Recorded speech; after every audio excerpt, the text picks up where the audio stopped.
যে এজেন্সিটা খুলছি সেটার নাম হচ্ছে ওয়েব্রেস আইটি সলিউশনস।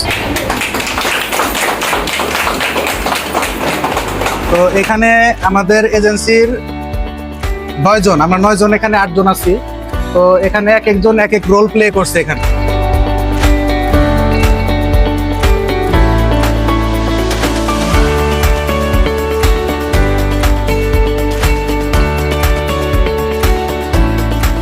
সবার প্রিয় জুয়েল স্যার আমাদের কিছু বলুক, ওটাতে আমরা অনুপ্রেরণা পাবো অবশ্যই। আমি আমার এই প্রতিষ্ঠান থেকে যে এরকম বেকার ছেলে মেয়েদের নিয়ে কাজ করে যে এরকম একটা ডেভেলপ করার সুযোগ করতে পেরেছি, বা আমার মাধ্যম দিয়ে বা প্রতিষ্ঠানের মাধ্যম দিয়ে যে এরকম একটা ইউনিটি তৈরি হয়েছে, এটাই আমাদের জন্য গৌরব। হ্যাঁ, আর আপনারাও ওনাদের জন্য দোয়া করবেন। আসসালামু আলাইকুম।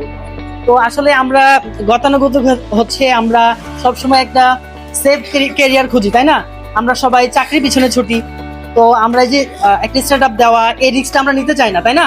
তো আসলে আমাদের রিস্ক নেওয়া উচিত। এটা আসলে অনেক গর্বের একটা বিষয় যে আমার স্টুডেন্টদের মধ্যে থেকে এমন একটা টিম উঠে এসেছে যারা নিজেদের একটা আইটি প্রতিষ্ঠান চালু করছে। হ্যাঁ, আমি প্রশিক্ষক হিসেবে খুবই প্রাউড ফিল করছি এবং মন থেকে দোয়া করছি যেন এরা সামনের দিকে এগিয়ে যায় এবং এদের সাকসেসের যেন শতভাগ হয়।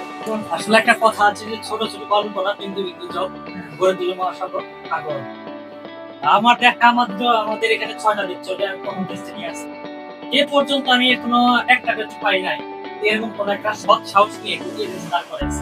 এখন আমি চাবো যে স্বাধীনতাকে অর্জনের চেয়ে রক্ষা করা অনেক কঠিন। আপনারা এটা করে দেখাবেন, আর এটা আপনারা কি হবেন আমাদের জন্য একটা এক্সাম্পল। সবার জন্য শুভকামনা, সবাই ভালো থাকবেন। আসসালামু আলাইকুম।